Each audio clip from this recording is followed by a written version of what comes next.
సమస్త ఐశ్వర్యము రావడానికి కారణములలో ఒక పూజ ఏమిటి అంటే శివలింగం మీద మారేడుదలం వేయడం. మారేడుదలం ఈనెలు శివలింగానికి తగిలితే లక్ష్మీ కటాక్షం.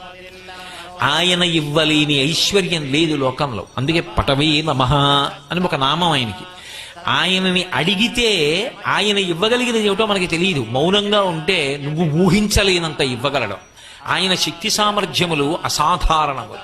ఒకానొకప్పుడు ఉపమన్యువు అని మహాభారతంలో తల్లి దగ్గరికి వెళ్ళి, అమ్మా పిల్లలందరూ పాలు తాగుతున్నారు, నాకు పాలు ఇయ్యి అన్నాడు. పాపం ఆవిడ పేదరాలు, పిండి కలిపి నీళ్ళు ఇచ్చింది. ఆయన నీళ్లు తాగుతున్నాడు పిల్లల్లోకి వెళ్ళి. పిల్లలందరూ గేలి చేశారు, అవి పాలు కావు, పిండి నీళ్లు మీ అమ్మ ఎక్కడి నుంచి ఇస్తుందిరా, నీ తండ్రి ఇప్పుడు లేడు కదా ఇక్కడ అన్నాడు. ఆయన పరిగెత్తుకు వెళ్ళి అడిగాడు, అమ్మ నాన్నగారు ఏరమ్మా, పిండి నీళ్ళుట కదా, పాలు కావుట కదా అన్నాడు.